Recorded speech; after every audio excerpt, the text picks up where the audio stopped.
Bem, meus irmãos, estamos aqui mais uma sexta-feira para estudarmos essa doutrina abençoada que tanto tem ajudado a todos nós na nossa caminhada.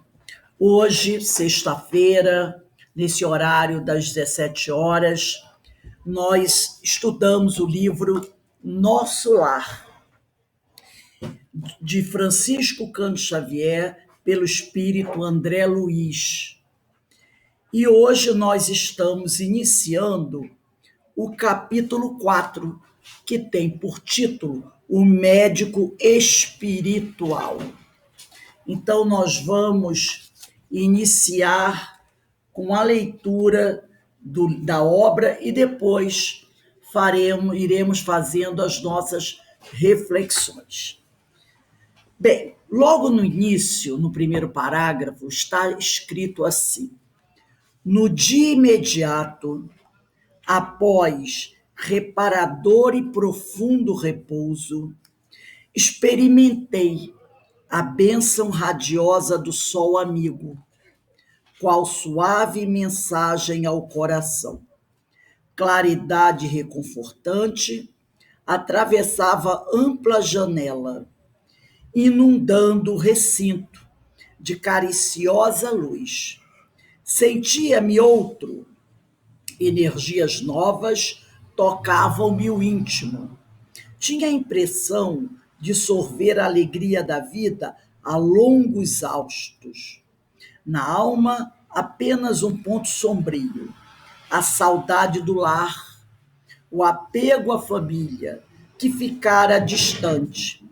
Numerosas interrogações pairavam-me na mente, mas tão grande era a sensação de alívio que eu sossegava o espírito, longe de qualquer interpelação.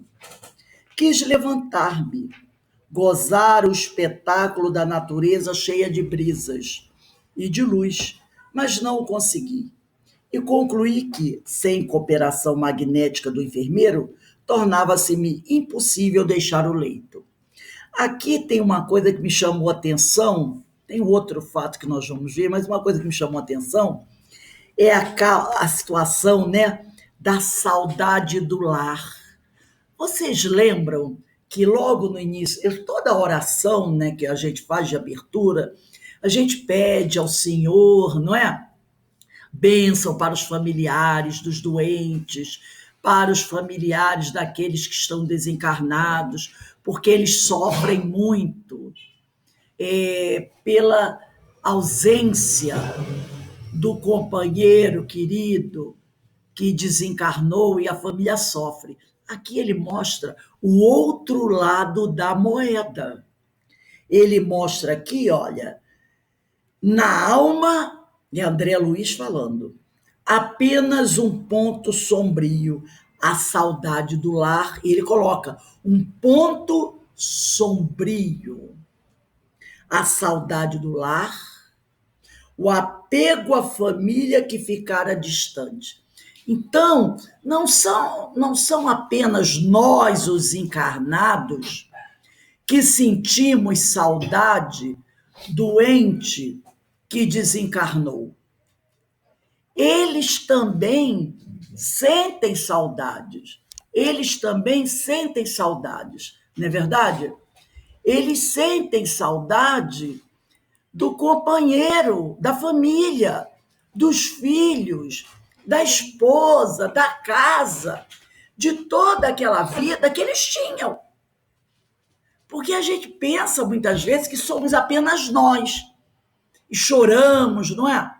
Nos lamentamos, mas eles também sentem muita saudade. Por isso que a espiritualidade nos chama atenção muitas vezes para que nós evitemos o tal do desespero, né? Aquela situação constrangedora. Porque o que vai acontecer? Se nós ficarmos numa lamentação desesperadora, isso vai com certeza incomodar o companheiro. nosso irmão que lá se encontra, ele vai ficar incomodado com a nossa dor. Então, ele sente a dor que nós estamos sentindo também. E dependendo, quando ele percebe o nosso desespero, isso fere muito. É uma coisa muito difícil para ele ver um pai, ver uma mãe, ver um filho, uma esposa, um marido perdendo o equilíbrio porque ele desencarnou. E aí ele fica desesperado, querendo fazer alguma coisa para nos consolar, porque ele vê o nosso desespero. E muitas vezes ele é impotente para nos ajudar. E aí ele sofre, que ele quer ajudar e não consegue. E aí ele sofre, além de sofrer com a saudade natural, ele sofre ao ver o nosso desespero. Por isso que a gente tem que tomar muito cuidado. Sentir saudade é normal, é saudável, afinal, foi um ente querido.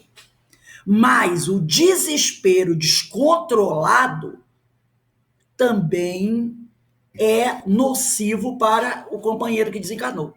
E tem uma outra coisa também que a gente tem que tomar muito cuidado. É com essa história de cultuar aquele que desencarnou. Sabe? É lógico que a pessoa desencarna, você não vai. O indivíduo morreu hoje, amanhã você está distribuindo tudo que é dele. A gente tem que ter um cuidado também. Sabe? Aguarda alguns dias, algumas semanas, para começar a mexer naquelas roupas, nos objetos pessoais, para fazer aquela doação que as pessoas recomendam para o bazar, para alguém necessitado. Aguarda uns dias, né, umas semanas. Imagina se nós fizéssemos uma viagem e assim que a gente virasse as costas, alguém pegasse as nossas coisas e espalhasse. Aí, de repente, um dia você volta rapidamente, se for o caso, e percebe que as suas coisas já desapareceram. Então, vamos dar um tempo razoável para a gente fazer isso, né? Aguarda algumas semanas, até porque é bom para a gente não mexer logo de imediato nas coisas, né? Se você está muito incomodado, muito ferido, saudade é muito grande, você vai mexer nos objetos da pessoa que desencarnou, aquilo vai reavivar a lembrança, aí vai levar você a chorar, não é? Então, é bom para a gente e é bom para o companheiro. O companheiro desencarnou, no mesmo dia, no outro dia, não vai mexer nas coisas dele. Você ainda vai sentir o cheiro da pessoa, o perfume da pessoa, não é? Aquelas lembranças vão estar muito vivas. Aí você vai danar, chorar, que nem um desesperado. Deixa lá. Deixa guardado algumas semanas, até seu coração se acalmar. Aí sim, você vai mexer. E é bom também para o amigo que desencarnou. Não vamos mexer logo das coisas dele. E não vamos cultuar. Sabe aquele culto? Porque tem gente que faz isso. Vai almoçar, bota o prato do sujeito na mesa. Eu posso dizer porque eu tive uma amiga espírita que fazia isso. Ela botava ia todo mundo almoçar na casa dela, ela botava, ele sentava no lugar onde ele costumava sentar, ela botava o prato dele, o garfo, a faca. Ela, quando ele fazia aniversário, ela comprava presente para ele. Ela fazia o bolo. Foi até muito engraçada a primeira vez. Eu digo engraçada agora, né? A primeira vez que eu estive com ela, eu a conheci na casa espírita, ela chegou falando, né? Ah, o meu marido foi embora, me abandonou. E começou a despejar, falando daquele jeito, né? Ele foi embora, me abandonou. Como é que ele pode fazer isso comigo, meus filhos? E eu não conhecia, não sabia da história, né? Eu estava dando o curso do Livro dos Médiuns, ela veio fazer o curso dos Médiuns, e ela começou a falar. Depois de um certo tempo, estava todo mundo já incomodado porque vira e mexe ela colocava isso. Ah, meu marido foi embora, me abandonou, deixou eu e meus filhos, aquela coisa toda. Aí eu aproveitei uma brechinha e falei para ela: minha amiga, não guarde mágoa do companheiro. Se o companheiro foi embora, é porque, de repente, ele percebeu que não dava mais para continuar nesse relacionamento, não é? Poderia, se ele permanecesse, acontecer coisas desagradáveis na relação entre os dois. Afinal de contas, nós não podemos obrigar ninguém a permanecer conosco. E foi falando, né? Daqui a pouco ela parou, olhou para mim e disse assim: não, Rose, meu marido não foi embora, não, assim, de pegar as malas, não. Ele morreu. Eu fiquei assim, sabe? Porque da forma como ele falava, parecia que ele tinha abandonado a família. Ele morreu, abandonou eu e minha filha. Aí eu fiquei pensando assim, aí você acha que ele morreu porque ele quis? Ele foi embora. Aí foi uma coisa muito. Aí que ela contou que quando era aniversário dele, ela fazia um bolo, botava na mesa, pegava as filhas dela, cantava parabéns, e que toda noite na hora do jantar. Gente, eu não quis dizer para ela isso, mas isso é obsessão. É um processo obsessivo de encarnado para desencarnado. Dizem os amigos espirituais que é o pior deles, de encarnado para desencarnado. Então, nós não podemos fazer isso. Não podemos ser obsessores daquele que desencarnou, não podemos cultuar a imagem dele dentro de casa, mas também nós temos que ter equilíbrio nessas coisas. Então, aqui você percebe que o André Luiz está com saudades da família. Então, da mesma maneira que nós sentimos saudades, eles também sentem, não é? Então, uma outra coisa que eu quero ressaltar aqui é que ele diz aqui, ó, no dia imediato, após reparador e profundo repouso, experimentei a bênção radiosa do seu amigo, qual suave mensagem. E depois ele diz assim: tinha a impressão de sorver a alegria da vida a longos haustos, né? Claridade reconfortante atravessava ampla janela, inundando o recinto de cariciosa luz. Sentia-me outro, energias novas tocavam o íntimo. Tinha a impressão de sorver a alegria da vida a longos anos. Na alma, apenas um ponto sombrio, era a saudade do lar, o apego à família que ficara distante. Numerosas interrogações pairavam na mente, mas tão grande era a sensação de alívio que eu sossegava o espírito, longe de qualquer interpelação. Quis levantar-me, gozar o espetáculo da natureza cheio de brisas e de luz, mas não consegui, porque ele ainda estava muito fragilizado e ele precisou da ajuda do enfermeiro, do companheiro que ali estava, né? Então, nós podemos ver, fazendo algumas considerações sobre o que nós lemos, que libertos do corpo físico, alguns espíritos, né, demonstram a necessidade do sono. E isso ocorre porque ainda é o resultado de um condicionamento terreno. Porque você diz, ele fala aqui, ó, após reparador e profundo repouso.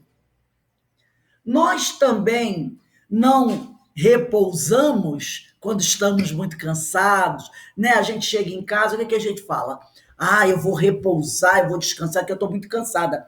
Então, alguns espíritos, assim que libertos do corpo físico, assim que desencarnam, né?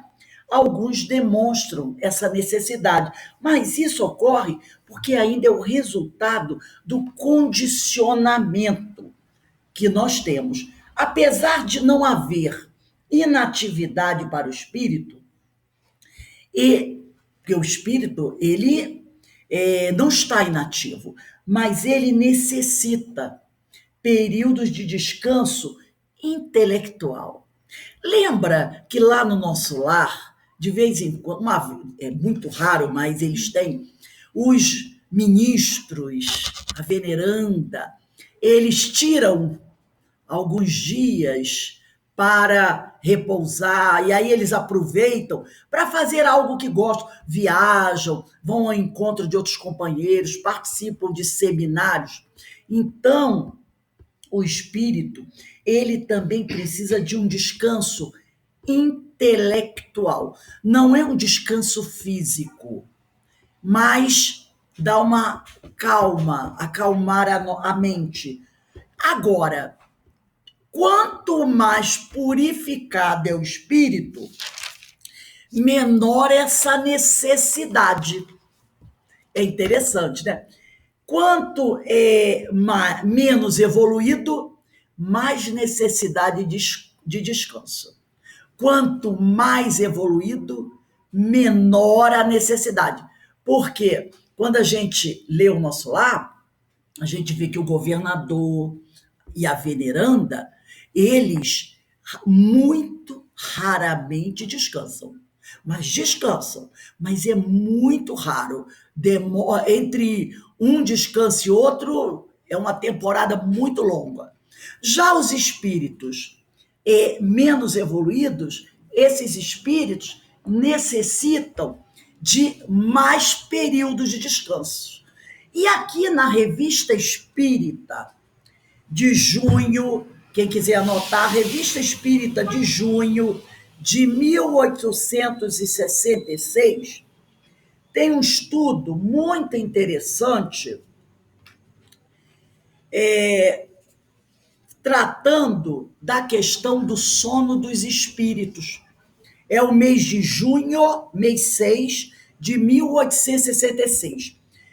O título do estudo é Visão Retrospectiva das Várias Encarnações de um Espírito. Aí está assim, Sono do Espírito, pelo Dr. Caillius. E aí a gente passa uma página e vem um outro trecho que tem por título Estudo, tratando dessa questão, aonde Kardec vai fazer considerações sobre o artigo publicado pelo Dr. Caillius. E ele diz aqui que o Dr. Caillius vai falar sobre isso, que ele desencarnou, chegou no plano espiritual, sentiu-se cansado. Esse Caillius também era amigo do Dr. Demeure, que era o médico de Kardec. Ele conheceu Kardec e esse Caillius, e depois que ele desencarnou, ele veio conversar com Kardec, agradecer pela toda a atenção que o Kardec deu a ele quando ele estava doente. E aí ele vai lembrar que Kardec tinha conversado. Olha só como são os espíritos. Do plano espiritual, ele ouviu que Kardec tinha conversado com o Dr. Demeure sobre a questão do sono, onde Kardec tinha perguntado. Kardec andou meio cansado, meio doente, e ele conversou com o Dr. Demeure sobre isso, sobre o cansaço dele, e perguntou para o Dr. Demeure se espíritos, quando estavam no plano espiritual, tinham sono. E o Dr. Demeure, que era um estudioso, diz para ele assim: olha, eu vou fazer uma pesquisa sobre isso, e depois nós voltamos a conversar, para eu trazer para você uma opinião mais abalizada. E o Kardec ficou aguardando. Aí esse doutor Caillius, que tinha conhecido Kardec, ele do plano espiritual vem falar com o Kardec, contar que ele chegou no plano espiritual, que ele teve algumas dificuldades, e aí ele fala sobre esse tema que Kardec estava querendo saber. E ele vai fazer algumas considerações. E depois o Kardec vai publicar, vai escrever um artigo chamado Estudo, falando sobre a conversa, sobre o depoimento do Dr. Caillius. E Kardec não perdia a oportunidade, né? Então Kardec diz assim, aqui, ele está falando sobre o depoimento do Dr. Caillius. Aqui um duplo ensinamento. Para começar, ao fato da magnetização de um espírito por outros espíritos e do sono que se lhe segue. E, em segundo lugar, da visão retrospectiva dos diferentes corpos que animou. Há, pois, para os espíritos, uma espécie de sono, o que é um ponto de contato a mais entre o estado corporal e o estado espiritual. É verdade que aqui se trata de um sono magnético, mas existiria para eles um sono natural semelhante ao nosso? Então ele está fazendo uma pergunta. Será que existe para os espíritos um sono natural semelhante ao nosso? Isto nada teria de surpreendente, quando se veem ainda espíritos de tal modo identificados com o estado corporal que tomam seu corpo fluídico por um corpo material, que creem trabalhar como faziam na terra e que sofrem fadiga. Então ele está dizendo que não tem nada de surpreendente de haver um sono, se os espíritos sentirem um sono, já que muitos deles se encontram tão materializados que nem têm noção que desencarnaram, que até pensam que estão trabalhando como faziam na Terra, tá? E que até sofrem de fadiga, de cansaço. Se sentem fadiga, devem experimentar necessidade de repouso e podem crer deitar-se e dormir. Olha só, e podem crer deitar-se e dormir, como creem trabalhar e viajar em estrada de ferro. Então ele está falando de algum espírito que acreditava ainda trabalhar, de repente, como maquinista, num trem, como aquele que colocava madeira, né? O foguista. Então ele ainda especifica o tipo de trabalho que o espírito ainda pensava realizar. Dizemos que eles o creem para falar do nosso ponto de vista. Reparou o que Kardec está dizendo? Dizemos que eles o creem para falar do nosso ponto de vista, porque eles não estão pilotando nenhum trem, nem trabalhando como foguista. Porque tudo é relativo. E em relação à sua natureza fluídica, a coisa tão real quanto as coisas materiais o são para nós. Então ele está dizendo que para o espírito a situação é tão real, parece ser tão real quanto é para nós sair de manhã para trabalhar, pegar um ônibus, ficar horas, como a gente ficava muitas vezes, no engarrafamento, chegar no trabalho super cansado, trabalhar um dia todo e depois voltar para casa novamente em engarrafamento. Quando a gente chegava em casa, a gente estava quase morto. Dizia, ai, gente, eu estou estoporado, estou cansadíssimo. Aí tomava um banho, ai, eu só quero comer e cair na cama e dormir, porque eu estou tão cansado. Ele diz, eles pensam a mesma coisa. Eles creem que estão vivenciando a mesma coisa, não é? Aí ele diz aqui, não são senão espíritos de ordem inferior, que têm semelhantes ilusões. Agora, repare uma coisa, quando ele diz espírito de ordem inferior, ele não está querendo dizer espírito primitivo, não. Ele está falando, não são senão espíritos como nós. Como nós. Ainda, tá? Porque senão vou pensar, oh meu Deus, quer dizer que isso aqui só acontece com o espírito inferior? Não, esse inferior aqui são espíritos como nós. Tá? São espíritos como nós. Que têm semelhantes ilusões. Quanto menos avançados, mais o seu estado se aproxima do estado corporal. Daí a importância da gente estudar essas coisas, para que quando chegarmos no plano espiritual e começarmos a termos essas sensações de cansaço, de fadiga, a gente saiba que isso é apenas uma ilusão, porque nosso corpo não é mais material, entendeu? A gente até pode sentir, porque como ainda estamos recém-desencarnados, ainda muito próximos da crosta terrestre, ainda num planeta de provas e expiações, e como ainda não somos nenhum Paulo de Tarso, a gente pode até ter a sensação, mas a gente tem que saber que aquilo é uma ilusão. E aí trabalhar para vencer essa ilusão. Agora, esses irmãos aqui, eles não sabem que é uma ilusão, porque eles não têm esse conhecimento. Então, eles acreditam que é real a sensação.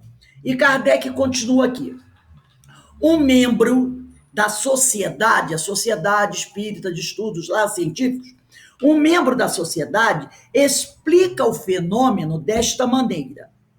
Ao sono humano, só o corpo repousa, mas o espírito não dorme. Deve dar-se o mesmo no estado espiritual. O sono magnético ou outro só deve afetar o corpo espiritual ou perispírito. E o espírito deve achar-se num estado relativamente semelhante ao do espírito encarnado durante o sono do corpo, isto é, conservar a consciência de seu ser. Então, nós vamos parar aqui, o artigo continua, mas muito interessante esse artigo e muito instrutivo. Eu recomendo que vocês leiam na Revista Espírita de junho de 1866. O título do artigo é Visão Retrospectiva das Várias Encarnações de um Espírito, Sono dos Espíritos. É um artigo, não é tão grande assim, não. É umas 2 páginas, mas muito instrutivo, porque Kardec, ele é muito direto. Ele explica ali muito didático, colocando ilusão.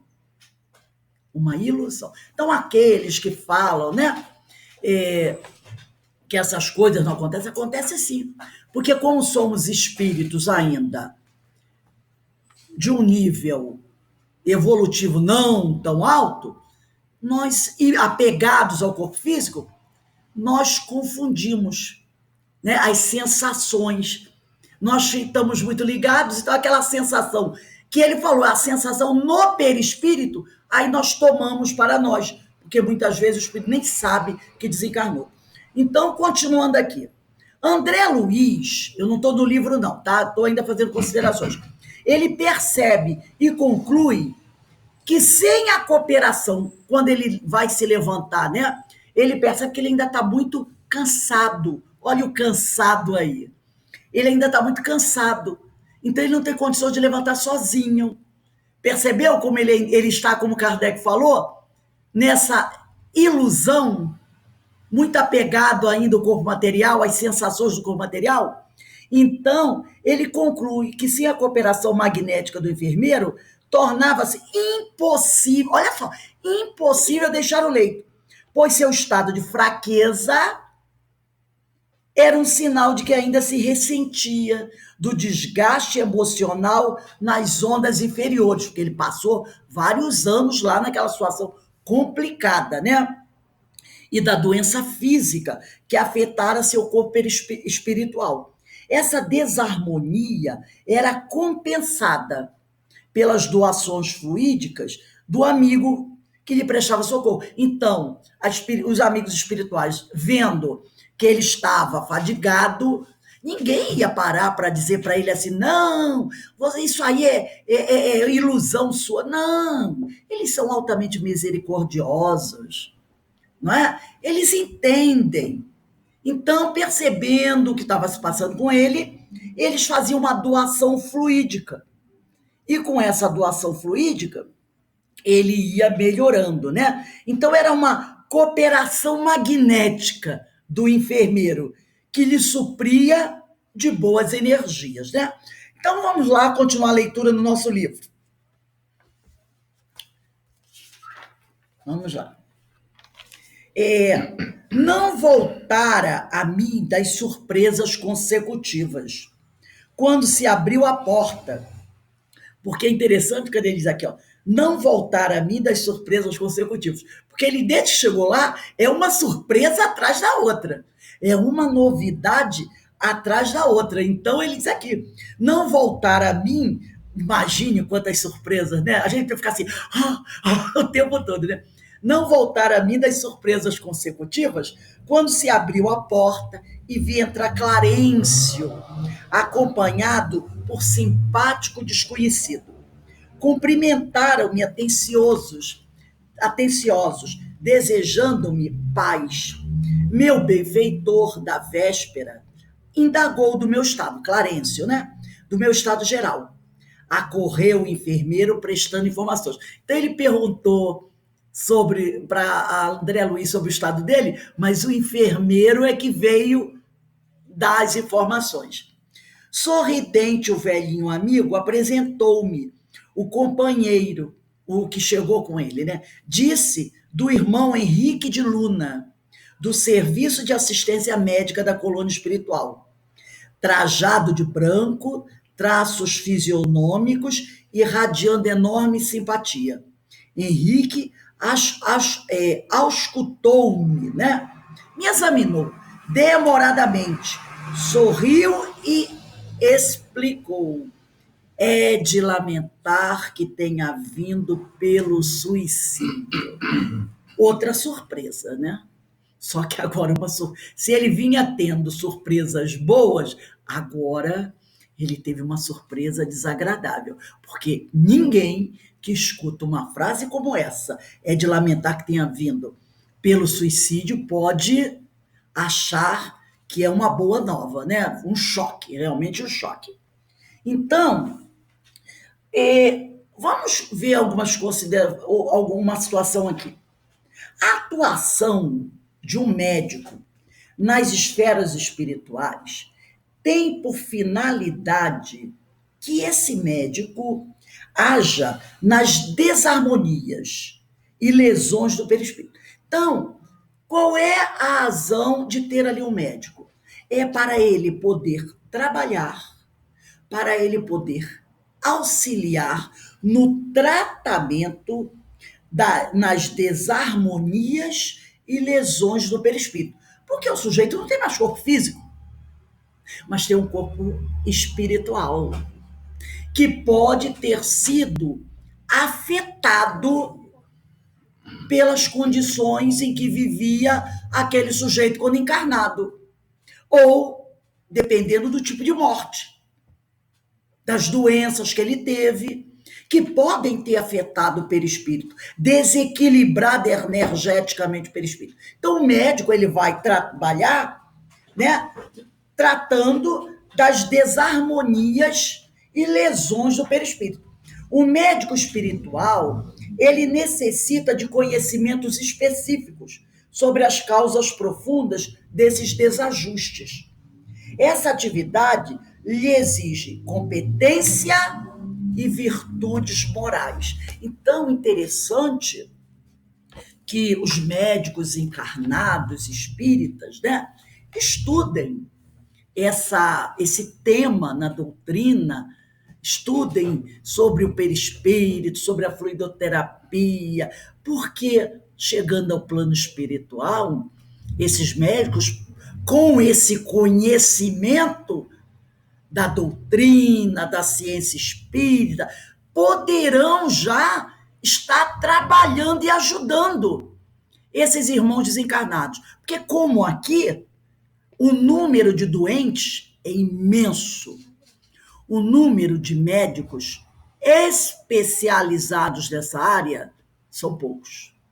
A comparação aqui na Terra entre doentes e médicos é bem, né? Se você comparar, há muito mais doentes do que médicos. No plano espiritual, esse número de pacientes quadriplica.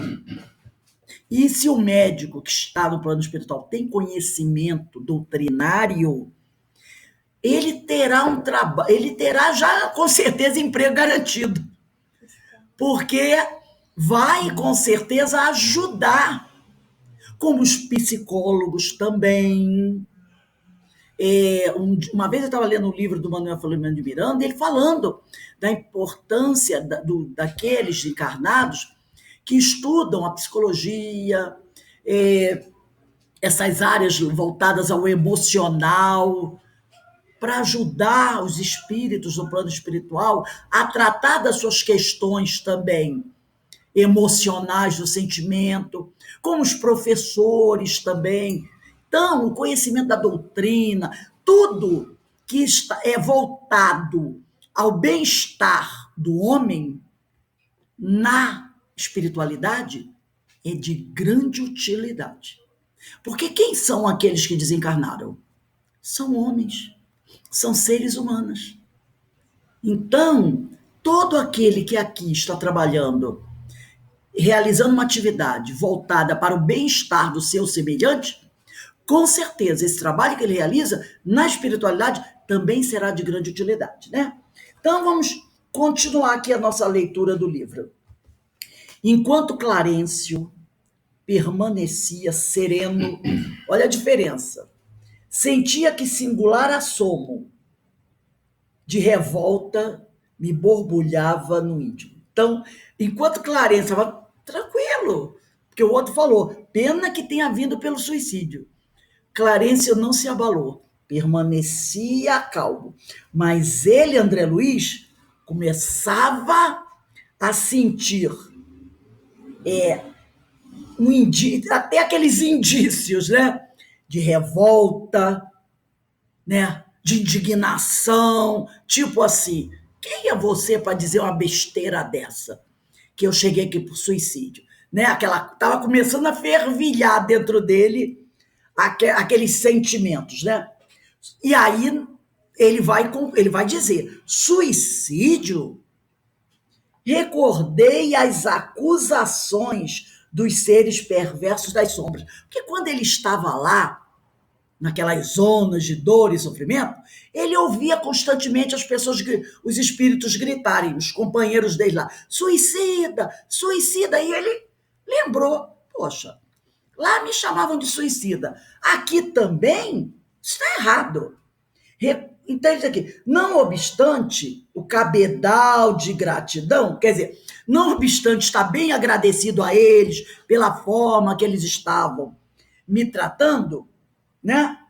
Que começava a acumular, não calei a incriminação. Quer dizer, ele diz aqui, não obstante o cabedal da gratidão que começava a acumular. Ele já estava tão grato a eles que ele não sabia assim, eu não sei nem como é que eu vou agradecer.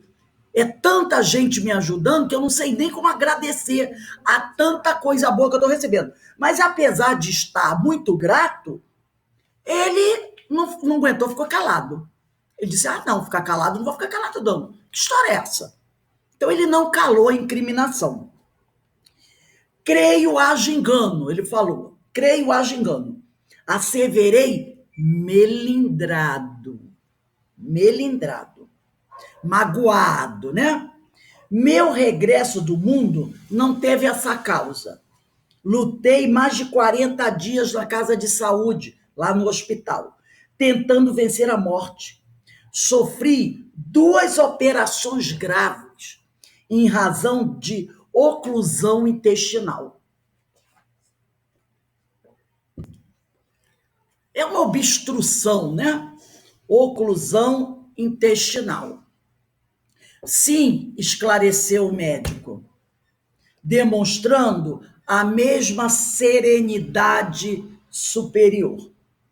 Mas a obstrução radicava-se em causas profundas. Então, o médico aqui vai falar para ele, o doutor Henrique Luna, que o problema dele, da obstrução, da oclusão, tinha causas muito mais profundas, muito mais profundas. Então ele diz aqui, talvez o amigo não tenha analisado bastante. Então o problema dele não foi uma coisa simples. Haviam razões muito mais profundas para ele ter tido esse problema, né? E ele vai depois analisar essas razões. Talvez o amigo não tenha ponderado bastante. O organismo espiritual, perispírito, né? Apresenta em si mesmo a história completa das ações praticadas no mundo.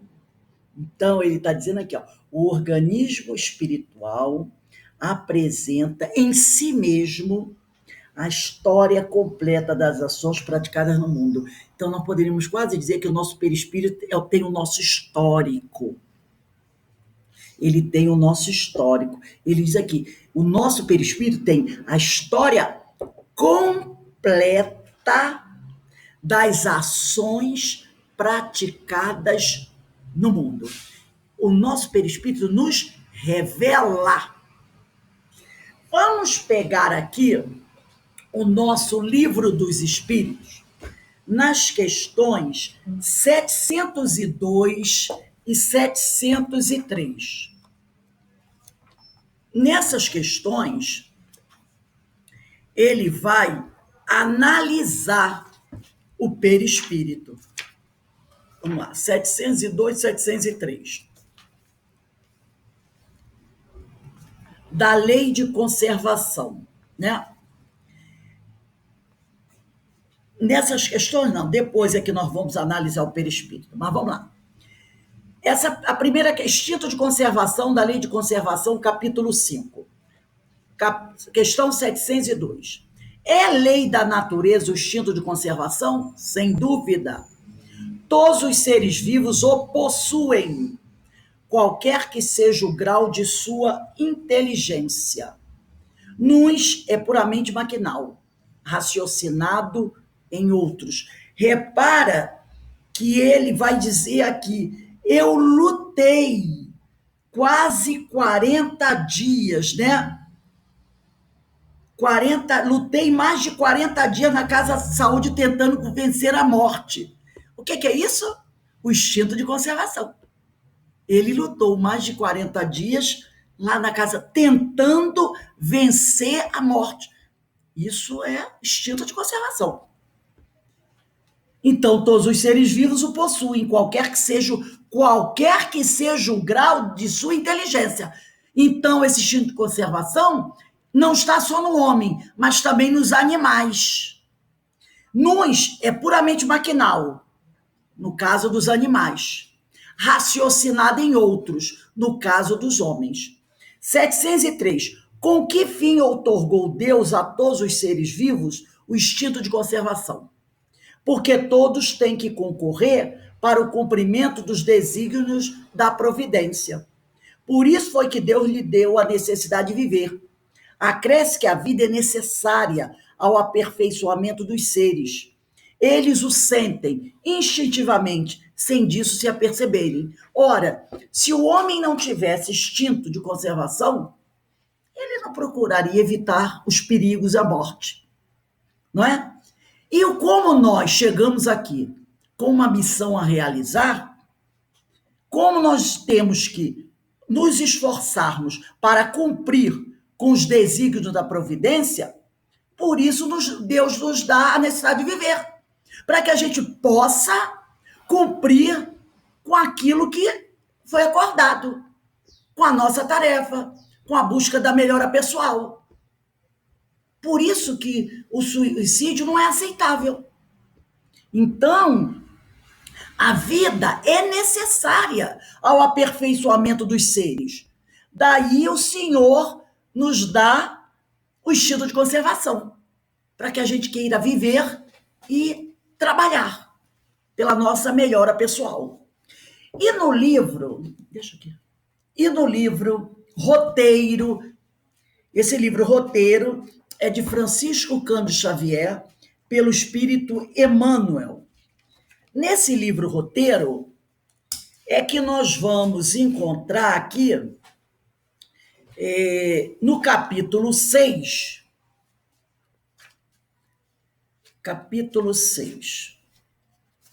nós vamos... esse capítulo trata do O Perispírito, o título do capítulo. Roteiro de Emmanuel, capítulo 6, O Perispírito, tá? Então, esse capítulo vai analisar o perispírito. E Emmanuel começa assim: como será o tecido sutil da espiritual roupagem? Ele começa com uma pergunta, né? Como será o tecido sutil da espiritual roupagem que o homem envergará sem o corpo de carne, além da morte? Tão arrojada é a tentativa de transmitir informes sobre a questão aos companheiros encarnados, quão difícil se faria esclarecer a lagarta com respeito ao que será ela depois de vencer a inércia da crisálida. Então ele fala, né? Como será difícil explicar para a lagarta com respeito ao que ela vai ser depois que vencer a inércia da lagarta. É a mesma dificuldade para explicar para a gente como será o nosso, como é o nosso perispírito depois que nós desencarnarmos. E ele diz aqui: o perispírito é ainda corpo organizado, que, representando o molde fundamental da existência para o homem, subsiste além do sepulcro, demorando-se na região que lhe é própria, de conformidade com seu peso específico, formado por substâncias químicas que transcendem a série estequiogenética, é uma série de elementos de formação conhecida até agora pela ciência terrena, é a aparelhagem de matéria rarefeita, alterando-se de acordo com o padrão vibratório do campo interno.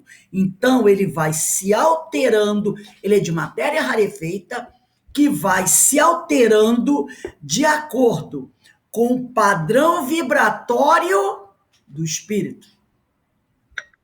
O organismo delicado, com extremo poder plástico, modifica-se sob o comando do pensamento.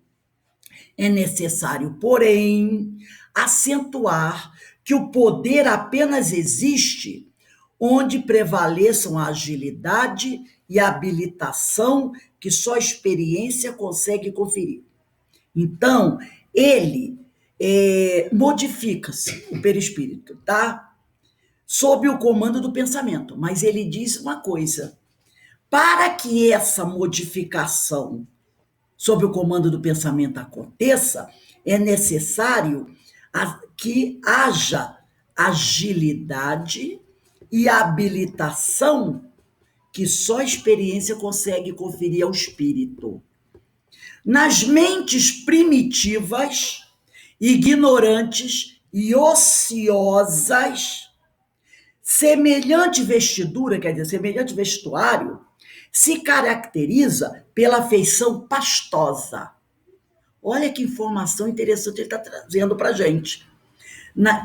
Nos espíritos que ainda têm mentes primitivas, ignorantes, quer dizer que esse ignorante aqui, porque ele citou três situações. Ele disse primitiva, ignorante e ociosa. Ele não disse primitiva ou ignorante ou ociosa, não. Ele disse primitiva, ignorante e ociosa. De repente o cara é ignorante, mas não é primitivo. De repente ele é ocioso, mas não é ignorante nem é primitivo. Percebeu? Então ele diz, nas mentes primitivas, é um tipo. Aquele que ainda não evoluiu suficiente, está lá nas primeiras reencarnações. Ignorante, pode ser de qualquer nível intelectual, ou melhor, de qualquer tipo, nível aí, tá? Até diplomados, tem muito diplomado aí ignorante. E ociosas, que parece que é o pior deles. É o preguiçoso. Aquele que não faz nada nem por ele, nem por ninguém. E aí, ele não está falando de nível intelectual, tá? Então ele diz, nas mentes primitivas, ignorantes e ociosas, preguiçosas, semelhante vestidura se caracteriza pela feição pastosa, verdadeira continuação do corpo físico, ainda animalizado ou enfermiço. Gente, essa informação aqui importantíssima nesse parágrafo aqui, tá? O perispírito se assemelha a um corpo físico, a continuação do corpo físico, ainda animalizado ou enfermiço. O progresso mental é o grande doador de renovação ao equipamento do espírito em qualquer plano de evolução. Então, primitivos, ignorantes e ociosos, em qualquer plano de evolução, só vão alcançar progresso mental buscando o quê? A renovação. Então, progresso mental, somente através da educação mental é que nós vamos conseguir renovar o equipamento do espírito, o nosso perispírito. Isso aí já dizia Pedro de Camargo Vinícius. Evolução sem reeducação mental não acontece. É o que Emmanuel está dizendo aqui. O progresso mental é o grande doador de renovação ao equipamento do espírito em qualquer plano de evolução. Então, eu recomendo a vocês o estudo do capítulo 6, que tem por título Perispírito, no livro Roteiro, de Francisco Cândido Xavier, pelo Espírito de Emmanuel, tá? Muito importante esse capítulo aí, porque ele traz informações aí contundentes, né? Então, vamos continuar aqui. O médico, doutor Henrique de Luna, ele afirma, né, para o André... Oi, minha querida, boa tarde. Fala aí o nome do livro que eu peguei errado. Roteiro. O nome do livro é Roteiro. Tá? Roteiro, e o capítulo é o capítulo 6. Então, ele diz... o médico, o doutor Henrique de Luna, ele afirma que o organismo espiritual apresenta em si mesmo a história, né, completa das ações praticadas no mundo.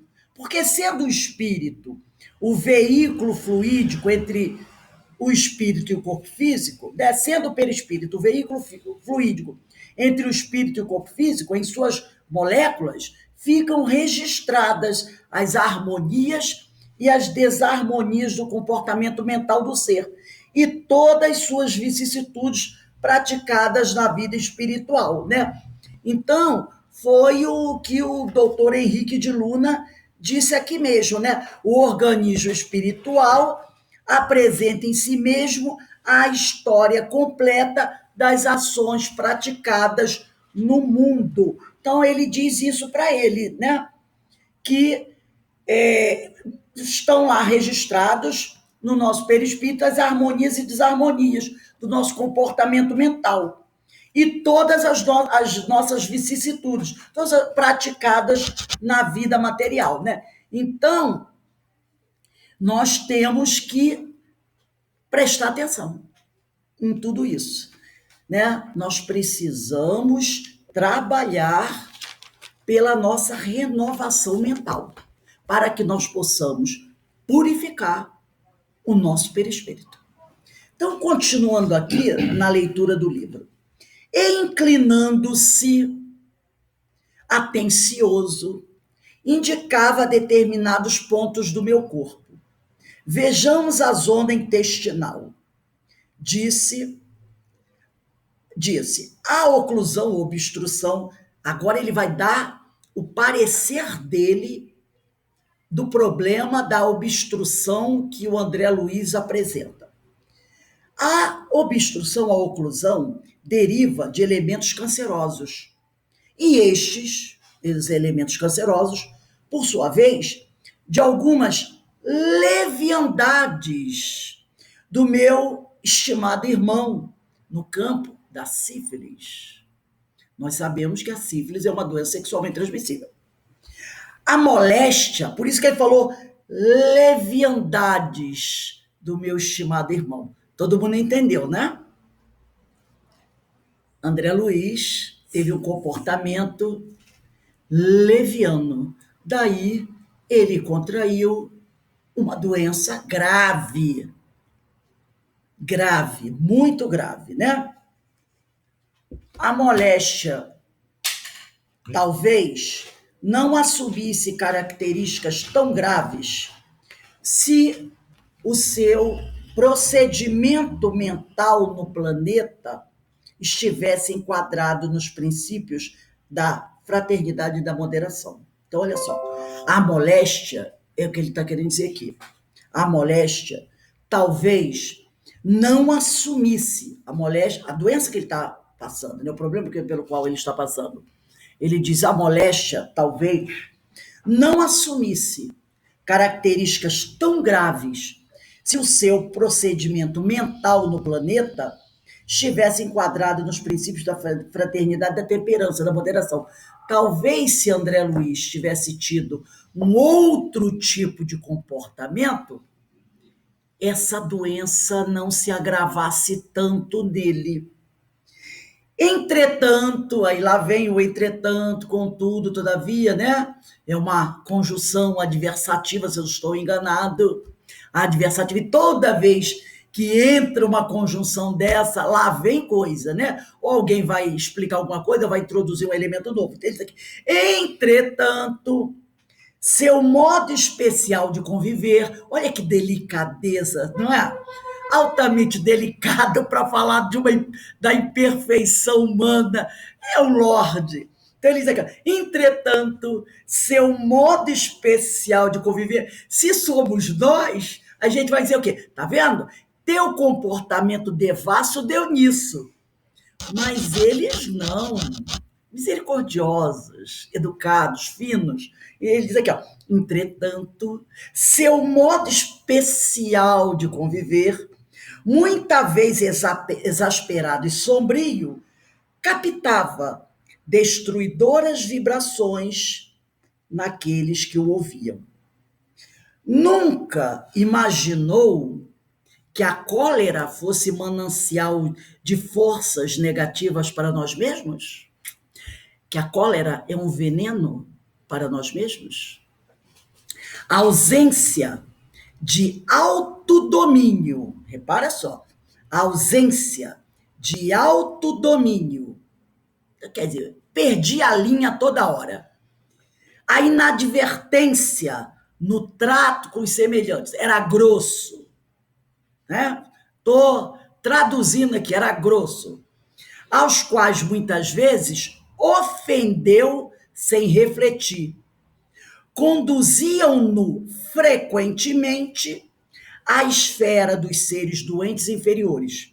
Tal circunstância agravou de muito seu estado físico. Quer dizer, o comportamento dele tratava todo mundo mal, era altamente exasperado, não tinha educação para falar com as outras pessoas. Além de tudo isso, esse comportamento, esse modo especial de viver, essa leviandade, tudo isso somado, deu no que deu. Acabou com oclusão intestinal, que já era um câncer, e foi disso que ele morreu, né? Então, segundo os médicos, esse problema, né, que provocou seu desencarne, tinha causas mais profundas. Essas eram as causas. Então, aos olhos dos encarnados, o câncer, todo mundo ia pensar o quê? Alguém perguntando, o que matou André Luiz? Todo mundo ia dizer o quê? Morreu de câncer. Morreu de câncer. É o que nós falaríamos. Parece até que o câncer, ele vem voando por aí, né? Aos nossos olhos, do que fulano morreu? Morreu de câncer, coitadinho, morreu de câncer. Mas aí, a gente o sujeito não para de pensar, mas por que ele teve o câncer? Essa é a grande pergunta. Por que o câncer? Por que ele teve o câncer? Então, aos olhos dos encarnados, o câncer seria a causa. Mas, segundo o doutor Henrique de Luna, esses elementos cancerosos eram provenientes dessa doença sexualmente transmissível, né? Consequência de sua imprudência, e ele vai aprofundando a sua análise ao associar a gravidade da doença à falta de fraternidade na convivência com os semelhantes. Seu comportamento exasperado, sombrio, acabou desencadeando consequências físicas, a constância de suas emanações mentais em desequilíbrio se refletiram no corpo espiritual. Quer dizer, ele acabou sendo vítima dele mesmo, né? No corpo, atingindo o corpo físico através dos centros de força. Os centros de força não estão no perispírito? É como é o espírito, que aí o pessoal vai dizer assim, ele tinha um perispírito tão belicoso. Perispírito belicoso? Não. O espírito era ele, o espírito era assim. E ele passou o seu modo de ser, o seu desequilíbrio, para o corpo físico através do perispírito. Porque os centros de força estão no perispírito. Então, passou do espírito, atravessou os centros de força e foi passar para onde? Nos plexos nervosos localizados no nosso corpo físico. Então, a doença, ela veio de dentro para fora, do íntimo para o corpo, entendeu? E essa situação se agravou pelas vibrações mentais daqueles a quem a ofendeu, claro, porque quem ele ofendeu não gostava muito. Também, mandava vibrações mentais não muito boas para ele. E pela sintonia espiritual, que ele, além de tudo isso, para botar cereja no bolo, ainda tem a sintonia que se estabeleceu entre ele e outros irmãos desencarnados, também desequilibrados. Olha só o que aconteceu no final dessa história. Câncer. Câncer. Então, a gente poderia perguntar, o que é o homem? Um composto de 3 princípios essenciais, tá? O espírito, o perispírito e o corpo. Se, pois, temos 3 princípios frente a frente, esses 3 princípios devem e, claro, reagem um sobre o outro. E o que vai acontecer aí? A saúde ou a doença, conforme haja entre eles harmonia perfeita ou discordância parcial. Então, esses corpos vão reagir. O espírito sobre o perispírito, sobre o corpo físico, ou o corpo físico sobre o perispírito, sobre o espírito. E nessa ação entre amigos, vamos dizer assim, desses 3 corpos, o que vai ser? Qual é a resposta de tudo isso? Saúde ou doença? Equilíbrio ou desequilíbrio? Para a gente encerrar, eu trouxe aqui 3 notas de 3 obras diferentes. A primeira, do livro Missionários da Luz. No capítulo 19, Missionários da Luz, capítulo 19, que trata dos passes. E lá no meio, o capítulo é interessantíssimo, podemos ler.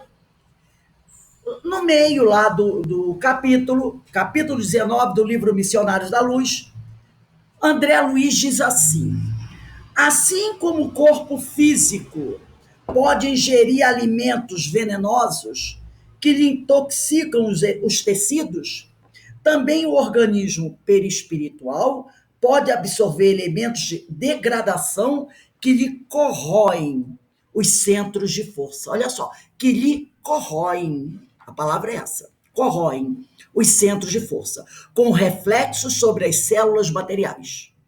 Se a mente da criatura encarnada ainda não atingiu a disciplina das emoções, o que André Luiz não alcançou, se alimenta paixões que a desarmonizam com a realidade, pode a qualquer momento intoxicar-se com as emissões mentais daqueles com quem convive e que se encontram no mesmo estado de desequilíbrio. Às vezes, semelhantes absorções constituem simples fenômenos, sem maior importância, às vezes. Todavia, lá vem outra, em muitos casos são suscetíveis de ocasionar perigosos desastres orgânicos. Foi o que aconteceu com o André Luiz, câncer. Isso acontece, mormente, quando os interessados não têm vida de oração, não vivem harmonizados, cuja influência benéfica pode anular inúmeros males. Então, ele está dizendo aqui que a oração pode nos auxiliar no tratamento dos nossos males. E como André Luiz não era feita as orações, olha o problema. Agora vamos pegar o livro Emmanuel. O título do livro é Emmanuel. É o primeiro livro psicografado por Francisco Cândido Xavier do Espírito Emmanuel. Como foi o primeiro livro, ele botou no livro o nome do amigo espiritual, Emmanuel. Então, nesse livro, Emmanuel, no capítulo 23, esse capítulo 23, tem um item chamado Medicina Espiritual. Capítulo 23, subtítulo Medicina Espiritual. Emmanuel diz assim: a saúde humana nunca será o produto de comprimidos. Olha só, a saúde humana nunca será o produto. Produto é o resultado, né? O produto de comprimidos, de anestésicos, de soros, de alimentação artificialíssima. O homem terá de voltar os olhos para a terapêutica natural, que reside em si mesmo, na sua personalidade e no seu meio ambiente. O estado precário da saúde dos homens, nos dias que passam, tem o seu ascendente na longa série de abusos individuais e coletivos das criaturas, desviadas da lei sábia e justa da natureza. A civilização, na sua sede de bem-estar, parece haver homologado todos os vícios da alimentação, dos costumes, do sexo e do trabalho. E interessante ele falar aqui, a alimentação artificialíssima. Olha aí os alimentos industrializados. E ele dá um toquezinho aqui no meio ambiente também. Então, esse capítulo também muito bom, capítulo 23 do livro Emmanuel, no subtítulo Medicina Espiritual. E para encerrar, nós temos o livro O Consolador. No capítulo 5, item 96, outro livro maravilhoso de Francisco Cândido Xavier. O Consolador, questão 96. E a pergunta feita a Emmanuel é a seguinte: toda moléstia do corpo tem ascendentes espirituais? Vou repetir a pergunta. Toda moléstia do corpo tem ascendentes espirituais? E Emmanuel responde: as chagas da alma se manifestam através do envoltório humano. Então, olha só, as chagas da alma se manifestam através do corpo humano. O corpo doente reflete o panorama interior do espírito enfermo. O corpo doente reflete o panorama interior do espírito enfermo. A patogenia é um conjunto, quer dizer, a doença é um conjunto de inferioridades do aparelho psíquico.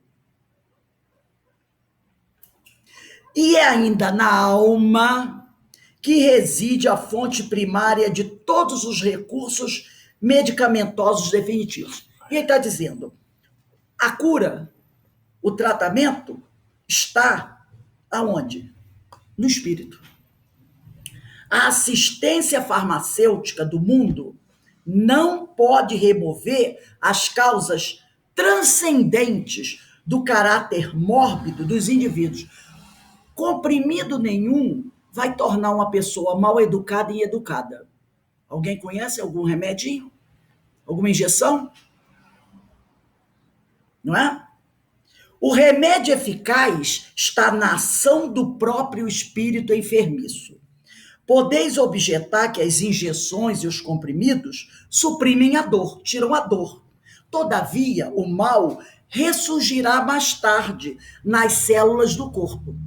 Indagareis, aflito, quanto às moléstias incuráveis pela ciência da terra, e eu vos direi que a reencarnação em si mesma, nas circunstâncias do mundo envelhecido nos abusos, já representa uma estação de tratamento e de cura. Então ele diz, quantas doenças incuráveis da terra, tem um remédio para elas, reencarnação. Então ele diz, nas circunstâncias do mundo envelhecido nos abusos, já representa uma estação de tratamento e de cura. Então, para tratar e curar doenças que são chamadas incuráveis na Terra, é a reencarnação. E que há enfermidades da alma tão persistentes que podem reclamar várias estações sucessivas. Então, há doenças tão persistentes no espírito, no homem, que necessita de longos tratamentos, quer dizer, várias reencarnações, com a mesma intensidade nos processos regeneradores. Eu achei isso aqui fantástico, né? Essa frase aqui.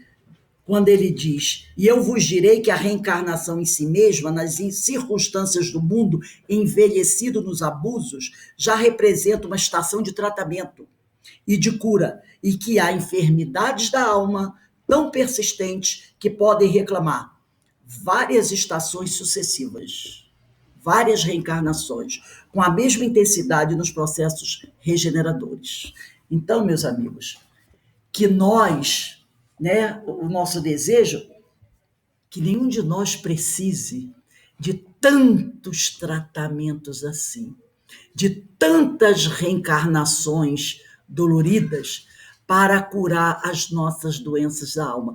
Que nós façamos um esforço conjunto para buscar, enquanto estamos aqui a caminho, nos melhorarmos, fazer o nosso tratamento, porque, como ele disse, eles disseram aqui, André Luiz e Emmanuel, que o tratamento está no espírito. Então, o espírito é médico de si próprio. Então, que a gente busque ser bons médicos, que nós busquemos melhorar a nossa educação moral, renovar o nosso espírito, a nossa mente, para não necessitarmos tanto desse remédio reencarnação dolorosa, não é? Então, eu espero, alguém gostaria de fazer alguma pergunta ou colocar alguma observação no que nós estamos aqui estudando? Não? Tá tudo bem? Né? Tudo bem? Podemos fechar por hoje? Tá bom. Então, nós vamos encerrar aqui o nosso estudo da noite de hoje, e quando for mais ou menos 18h30, nós retornamos para o nosso estudo das parábolas, tá bom?